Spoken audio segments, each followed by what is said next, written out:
여사님이 누군가의 인사 검증과 관련해서 법무부 장관한테 톡을 했다 안 했다?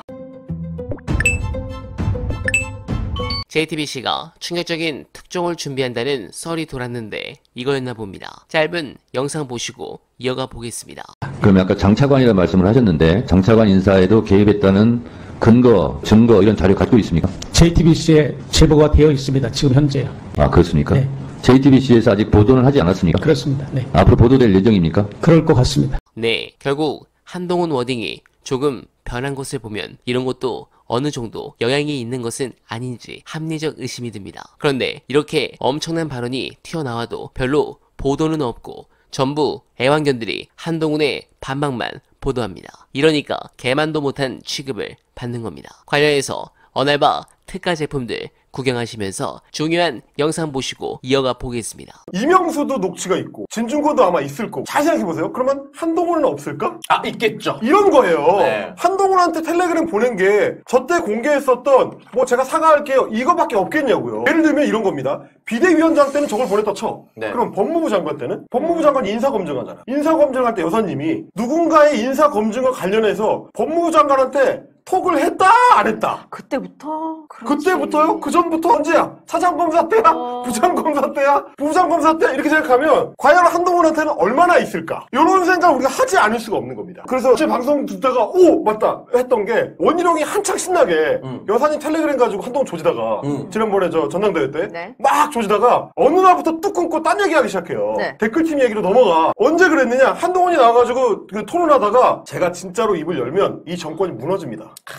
그 얘기를 딱 던졌던 때가 있어.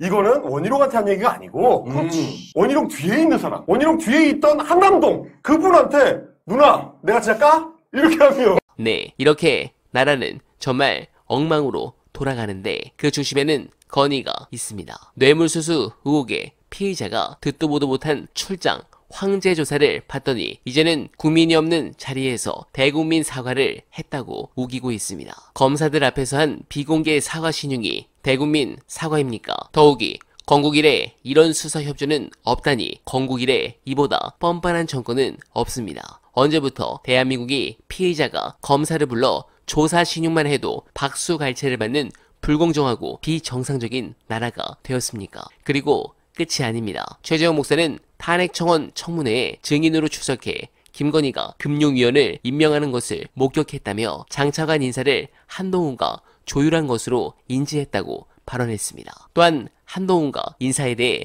소통한 적이 있는지도 답해야 할 것입니다. 김건희는 전대 과정에서 한동훈과 주고받은 문자로 논란이 되었습니다. 즉 그와 인사 문제를 조율했다 해도 하등 놀라울 일이 아닙니다. 대통령 부인은 대통령의 배우자일 뿐입니다. 국민으로부터 그 어떠한 권한이나 책임도 위임받지 않은 민간인에 불과합니다. 그런데도 김건희를 둘러싸고 인사 개입 등 국정농단 의혹이 끊이질 않고 있습니다. 심지어 최근에는 국민의힘 전당대회에서 당무 개입 의혹이 제기되기도 했습니다. 아니 땐 굴뚝에 연기가 나겠습니까? 아니다, 그럴 일 없다 한마디로 끝날 문제가 아닙니다. 대통령의 국정 운영에 근본적인 의문이 제기될 수밖에 없는 만큼 대통령실은 김건희의 국정농단 의혹을 명명백백하게 해명해야 할 것입니다. 언론들이 보도를 안 해서 이직이나 정치 무관심층이 모른다고 생각하지 말기를 바랍니다. 더 많은 분들이 알 수 있도록 제가 더 열심히 노력하겠습니다. 그런 의미로 소중한 어날바 정기 후원 부탁드립니다. 990원 후원 진심으로 감사드리며 어날바는 광고 제품들 소개해드리면서